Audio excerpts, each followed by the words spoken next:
GeM TV நேயர்களுக்கு அன்பு வணக்கங்களை கூறிக்கொண்டு விநாயகப் பெருமானை வணங்கி இன்றைய 12 ராசிகளுக்கான பலன்கள்.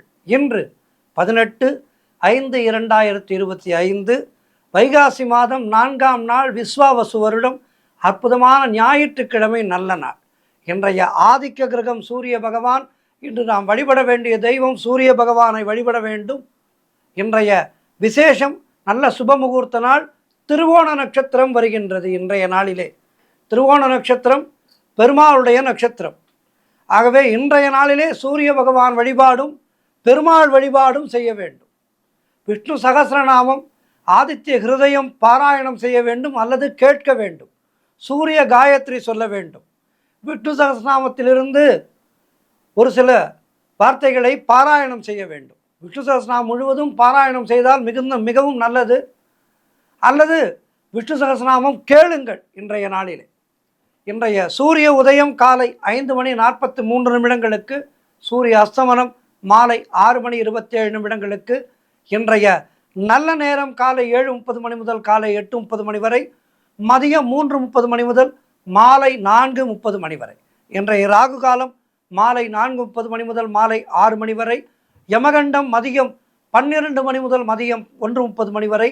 குளிகை நேரம் மதியம் 3 முதல் மாலை 4:30 வரை. இன்றைய சுபகோரை குருவோரை நேரம் காலை 11 முதல் 12 வரை.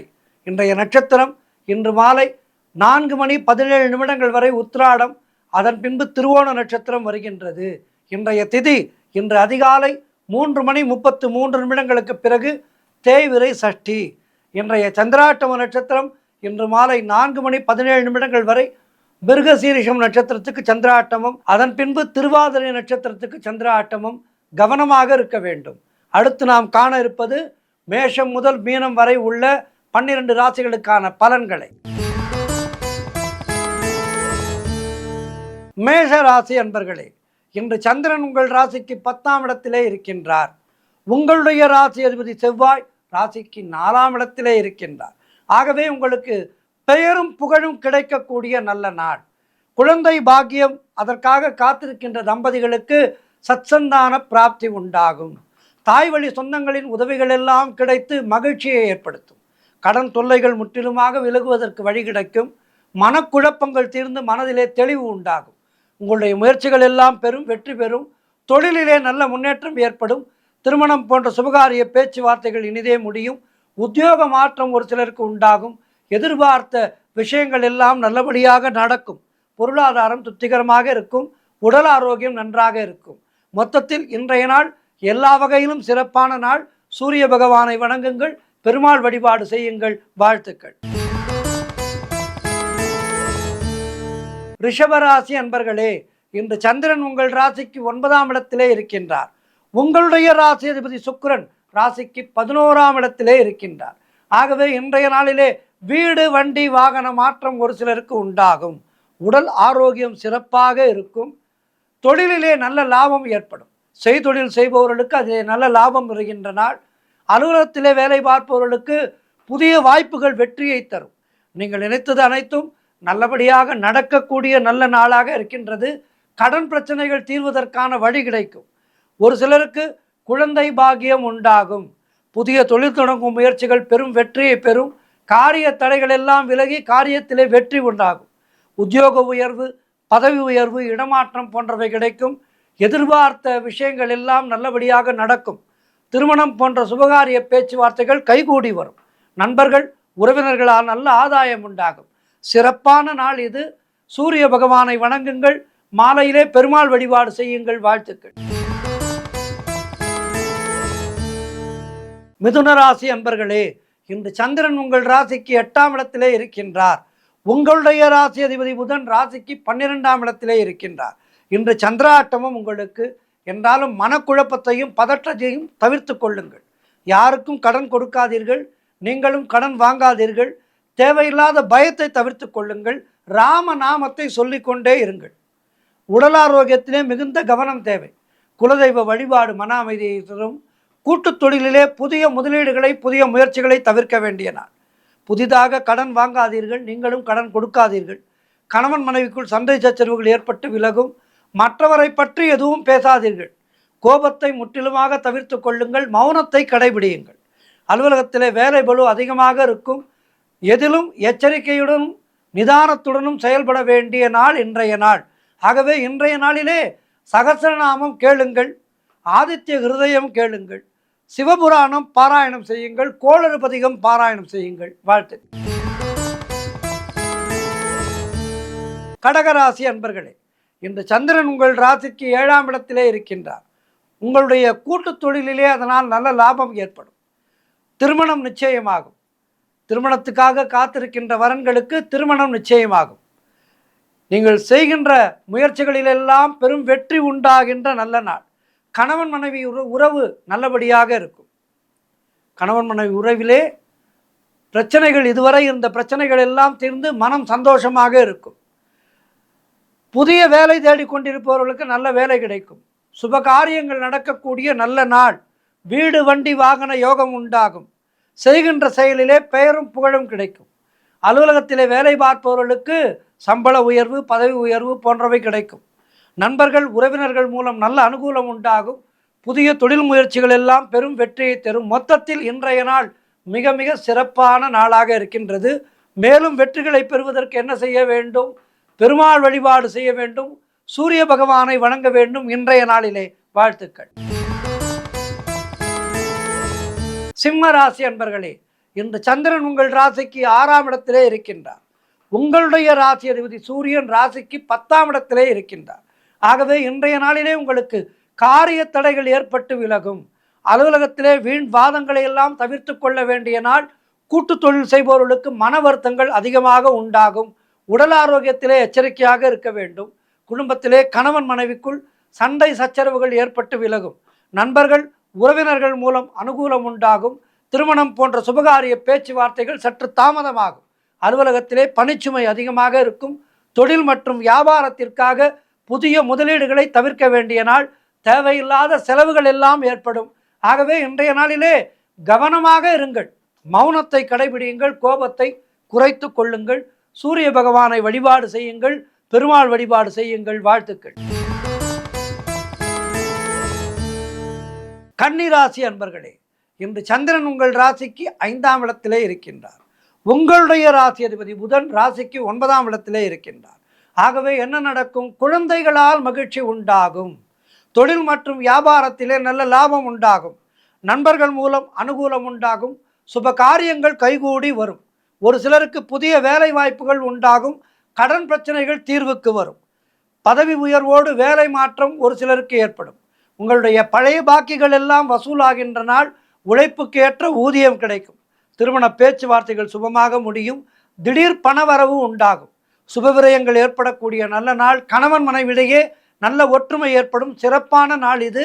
சூரிய பகவானை வணங்குங்கள். பெருமாள் வழிபாடு செய்யுங்கள். வாழ்த்துக்கள். துலாம் ராசி அன்பர்களே, இன்று சந்திரன் உங்கள் ராசிக்கு 4ஆம் இடத்திலே இருக்கின்றார். உங்களுடைய ராசி அதிபதி சுக்கிரன் ராசிக்கு 6ஆம் இடத்திலே இருக்கின்றார். ஆகவே இன்றைய நாளிலே சொந்த வீடு வாங்கும் யோகம் உண்டாகும். உத்தியோகத்திலே சம்பள உயர்வு, பதவி உயர்வு, இடமாற்றம் போன்றவை சிலருக்கு ஏற்படும். திருமண பேச்சுவார்த்தைகள் சுபமாக முடியும். உங்களுடைய முயற்சிகள் எல்லாம் பெரும் வெற்றி பெறுகின்ற நல்ல நாள். பண வரவு அதிகரிக்கும். நண்பர்கள் உறவினர்களால் ஆதாயம் உண்டாகும். தாய் வழி உறவுகளின் மூலம் நல்ல சந்தோஷங்கள் கிடைக்கும். தொழிலிலே நல்ல வளர்ச்சி உண்டாகும். கணவன் மனைவிடையே ஒற்றுமை ஏற்படும். குலதெய்வ வழிபாடு அனுகூலத்தை தரும். முன்னோர்களுடைய ஆசீர்வாதம் பரிபூர்ணமாக கிடைக்கும். மொத்தத்தில் இன்றைய நாள் சிறப்பான நாள். குரு பகவான் மொத்தத்தில் இன்றைய நாள் சிறப்பான நாள். சூரிய பகவானை வணங்குங்கள். பெருமாள் வழிபாடு செய்யுங்கள். வாழ்த்துக்கள். விருச்சிக ராசி அன்பர்களே, இன்று சந்திரன் உங்கள் ராசிக்கு 3ஆம் இடத்திலே இருக்கின்றார். உங்களுடைய ராசி அதிபதி செவ்வாய் ராசிக்கு 9ஆம் இடத்திலே இருக்கின்றார். ஆகவே இன்றைய நாளிலே இளைய சகோதரர்கள் மூலம் நல்ல ஆதாயம் உண்டாகும். குழந்தைகளுக்காக சுப செலவு செய்யக்கூடிய நாள். எடுக்கின்ற முயற்சிகளிலெல்லாம் பெரும் வெற்றி உண்டாகும். அலுவலகத்திலே வேலை பார்ப்பவர்களுக்கு வேலை மாற்றம் ஏற்படும். இருக்கின்ற பதவியிலிருந்து இன்னொரு கம்பெனிக்கு பெரிய பதவியிலே வேலை மாற்றம் ஏற்படும். சம்பள உயர்வோடு வேலை மாற்றம் ஏற்படும். பொருள் வரவும் தனலாபமும் அதிகரிக்கின்ற நாள். திடீர் அதிர்ஷ்டங்கள் சிலருக்கு தேடி வரும். கூட்டு தொழிலிலே நல்ல லாபங்கள் வரக்கூடிய நாள். தொழில் மற்றும் வியாபாரத்திலே நல்ல வளர்ச்சி உண்டாகும். திருமணம் போன்ற சுபகாரிய பேச்சுவார்த்தைகள் இனிதே முடிகின்ற நாள். நண்பர்கள் மூலம், உறவினர்கள் மூலம் எதிர்பார்த்த உதவிகள் கிடைக்கும். உடல் ஆரோக்கியத்திலே நல்ல முன்னேற்றம் உண்டாகும். சிறப்பான நாள் இது. ஆதித்ய பகவானை வணங்குங்கள், சூரிய பகவானை வணங்குங்கள், பெருமாளை வழிபாடு செய்யுங்கள். வாழ்த்துக்கள். தனுசு ராசி அன்பர்களே, இன்று சந்திரன் உங்கள் ராசிக்கு 2ஆம் இடத்திலே இருக்கின்றார். உங்களுடைய ராசி அதிபதி குரு ராசிக்கு 7ஆம் இடத்திலே இருக்கின்றார். ஆகவே இன்றைய நாளிலே எதிர்பார்த்த விஷயங்கள் எல்லாம் நல்லபடியாக நடக்கும். தொழில் மற்றும் வியாபாரத்திலே நல்ல முன்னேற்றம் உண்டாகும். திருமணம் அதற்காக காத்திருக்கின்ற வரன்களுக்கு திருமணம் நிச்சயமாகும். சுபகாரிய பேச்சுவார்த்தைகள் இனிதே முடிந்து கெட்டி மேளம் கொட்டுவார்கள் விரைவிலே. அதேபோல் உறவினர்களோடு இருந்து வந்த மன வருத்தங்கள் எல்லாம் தீரும். பிள்ளைகளால் பெருமை ஏற்படும். வாழ்க்கை துணையால் நல்ல மகிழ்ச்சி உண்டாகும். கடன் பிரச்சனைகள் தீர்வுக்கு வரும். பொருளாதாரம் திருப்திகரமாக இருக்கின்றது. மனம் சந்தோஷமாக இருக்கும். பழைய பாக்கிகள் வசூலாகின்ற நாள். காரிய வெற்றிகள் உண்டாகும். கூட்டு தொழிலிலே நல்ல லாபங்கள் வரக்கூடிய நாள். எதிர்பார்த்த பணியிட மாற்றம் கிடைக்கும். திருமணம் போன்ற சுபகாரிய பேச்சுவார்த்தைகள் இனிதே முடியும். சுப செலவுகள் செய்வீர்கள். இன்றைய நாளிலே சூரிய பகவானை வணங்குங்கள், பெருமாள் வழிபாடு செய்யுங்கள். வாழ்த்துக்கள். மகர ராசி அன்பர்களே, இன்று சந்திரன் உங்கள் ராசியிலேயே இருக்கின்றார். உங்களுடைய ராசி அதிபதி சனி ராசிக்கு 2ஆம் இடத்திலே இருக்கின்றார். ஆகவே இன்றைய நாளிலே அலுவலகத்திலே சம்பள உயர்வு, பதவி உயர்வு போன்றவை கிடைக்கும். உடல் ஆரோக்கியம் திருப்திகரமாக இருக்கும். உங்களுடைய முயற்சிகள் எல்லாம் பெரும் வெற்றியை பெறும். தொட்டதெல்லாம் பொன்னாக கூடிய அற்புதமான நாள். பண வரவு அதிகரிக்கும். பொருளாதாரம் திருப்திகரமாக இருக்கும். நண்பர்கள் மூலம் நல்ல அனுகூலம் உண்டாகும். மொத்தத்தில் நினைத்ததெல்லாம் நல்லபடியாக நடக்கின்ற நாளாக இருக்கின்றது. வேலை தேடி கொண்டிருப்பவர்களுக்கு நல்ல வேலை கிடைக்கும். மனம் உற்சாகமாக காணப்படும். அதனால் செய்கின்ற செயலிலே பெரும் வெற்றி கிடைக்கும். நீண்ட நாட்களாக முடியாத விஷயங்கள் எல்லாம் இன்றைய நாளிலே சிறப்பாக முடியும். மொத்தத்தில் இன்றைய நாள் எல்லா வகையிலும் உங்களுக்கு மேன்மைகளை தருகின்ற நாளாக இருக்கின்றது. ஏற்றங்களை தருகின்ற நாளாக இருக்கின்றது. சூரிய பகவானை வணங்குங்கள், பெருமாள் வழிபாடு செய்யுங்கள். வாழ்த்துக்கள். கும்பராசி அன்பர்களே, இன்று சந்திரன் உங்கள் ராசிக்கு 12ஆம் இடத்திலே இருக்கின்றார். உங்களுடைய ராசி அதிபதி சனி ராசியிலேயே இருக்கின்றார். ஆகவே இன்றைய நாளிலே குலதெய்வ வழிபாடு செய்தீர்கள் என்றால் அது பெரும் வெற்றியை தரும். வீண் வாக்குவாதங்களை எல்லாம் தவிர்த்து கொள்ள வேண்டிய நாள். வேலை மாற்றம் ஒரு சிலருக்கு உண்டாகும். தேவையில்லாமல் மற்றவருடைய விஷயங்களிலே தலையிடாதீர்கள். மேலதிகாரிகளால் ஒரு சிலருக்கு நெருக்கடிகள் உண்டாகும். வீண் விரயங்கள் உண்டாகும். ஆகவே கவனமாக இருங்கள். உத்தியோக உயர்வு, பணியிட மாற்றம் போன்றவை கிடைக்கும். பொருளாதாரம் நெருக்கடியாக இருக்கின்றது. ஆகவே அதிலே கவனமாக இருங்கள். அலுவலகத்திலே வேலை பளு அதிகமாக இருக்கும். மேலதிகாரிகளை அனுசரித்து செல்வது நல்லது. தொழிலிலே புதிய முதலீடுகளை, புதிய முயற்சிகளை தவிர்த்து கொள்ள வேண்டிய நாள் இன்றைய நாள். மொத்தத்தில் இன்றைய நாள் மிக மிக கவனமாக இருக்க வேண்டும். எச்சரிக்கையாக இருக்க வேண்டும். பெருமாள் வழிபாடு செய்யுங்கள், சூரிய பகவானை வணங்குங்கள். வாழ்த்துக்கள். இறுதியாக மீனராசி அன்பர்களே, இன்று சந்திரன் உங்கள் ராசிக்கு 11ஆம் இடத்திலே இருக்கின்றார். உங்களுடைய ராசி அதிபதி குரு ராசிக்கு 4ஆம் இடத்திலே இருக்கின்றார். ஆகவே இன்றைய நாளிலே உங்களுக்கு எல்லா விதமான சந்தோஷங்களும் கிடைக்கின்ற நாள். மூத்த சகோதரர்கள் மூலம் நல்ல ஆதாயம் உண்டாகும். பொருளாதார வகையிலே நல்ல வளர்ச்சி உண்டாகும். குடும்ப ஒற்றுமை சந்தோஷத்தை தரும். நண்பர்கள் மூலமும் உறவினர்கள் மூலமும் நல்ல அனுகூலம் உண்டாகும். எதிர்பார்த்த விஷயங்கள் எல்லாம் நல்லபடியாக நடக்கின்ற அற்புதமான நாள். வீடு, வண்டி, வாகன மாற்றம் ஏற்படும். குழந்தைகளால் பெருமை ஏற்படும். உடல் ஆரோக்கியத்திலே நல்ல முன்னேற்றம் ஏற்படும். சுபகாரியங்கள் நடைபெறக்கூடிய அற்புதமான நாள். தொழில் செய்பவர்களுக்கு அதிலே நல்ல லாபம் ஏற்படும். ஒரு தனி பிரான்ச் ஓப்பன் செய்வீர்கள். தனியாக ஒரு இருக்கின்ற கடையை விரிவுபடுத்துவீர்கள். அல்லது கடையை புதிதாக ஒரு கடை திறப்பீர்கள். ஏதேனும் மற்ற தொழில் செய்பவராக இருந்தால் அதிலே விரிவு செய்வீர்கள். தொழிலை விரிவு செய்கின்ற அற்புதமான நாள் இன்றைய நாளிலே. சூரிய பகவானை வணங்குங்கள், பெருமாள் வழிபாடு செய்யுங்கள். வாழ்த்துக்கள். 12 ராசியினருக்கும் இன்றைய நாள் சிறப்பாக இருக்க பிரார்த்தித்துக் கொள்கின்றேன். சூரிய பகவானை வணங்குங்கள், பெருமாள் வழிபாடு செய்யுங்கள். வாழ்த்துக்கள். நன்றி, வணக்கம். இன்றைய ஆன்மீக தகவல். இந்த ஆன்மீக தகவலிலே நாம் பெரும்பாலும் குருமார்களை பற்றியெல்லாம் பார்த்து கொண்டிருக்கின்றோம். அந்த வகையிலே இன்றைய நாளிலே ஒரு அற்புதமான குருவை பற்றி பார்க்க இருக்கின்றோம். பத்ரகிரியார் என்ற பெயரிலே பட்டினத்தாருடைய சீடராக இருந்தவருடைய இயற்பெயர் பர்த்ருஹரி. இவர் உஜ்ஜயினியின் மாகாளம் என்கிற பகுதியினுடைய அரசராக இருந்தவர். அரசராக இருந்தாலும் சிவபக்தியிலே மிகச் சிறந்தவராக இருந்தார்.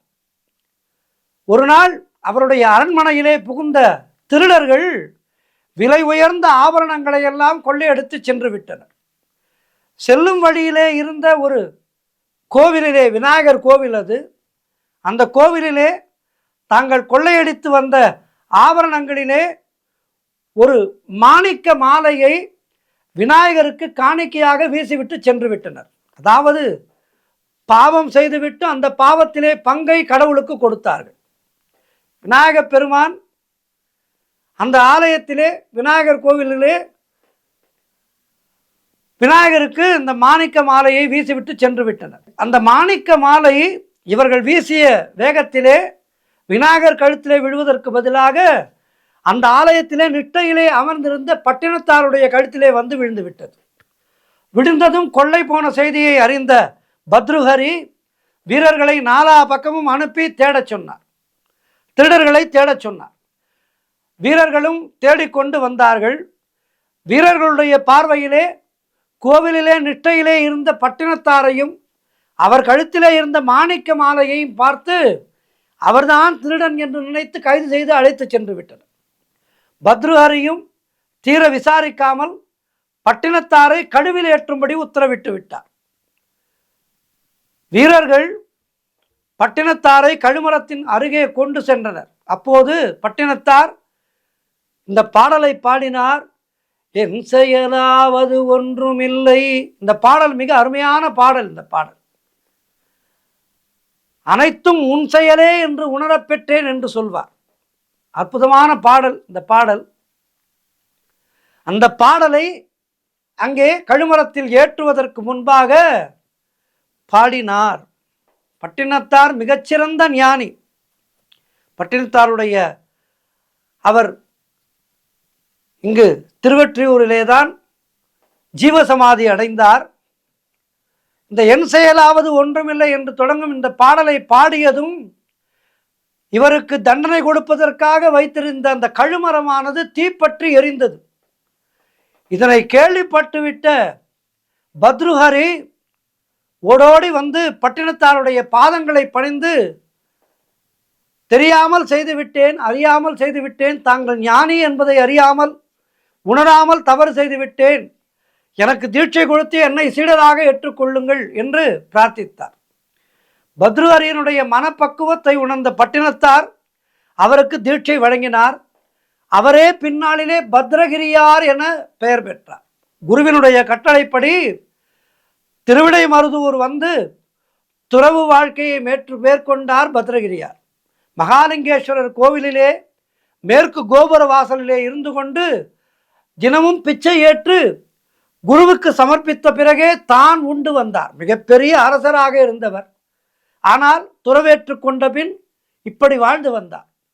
ஒரு நாள் அவர் அப்படி தன் குருவுக்கு சமர்ப்பித்து விட்டு உணவை உண்ணும் வேளையிலே பசியால் வாடிய ஒரு நாய் அவருக்கு முன்பாக வந்து நின்றது. நாயினுடைய பசியை கண்ட பத்ரகிரியார் அதற்கும் சிறிது உணவு கொடுத்தார். அது முதல் அந்த நாயும் அவருடனேயே தங்கிவிட்டது.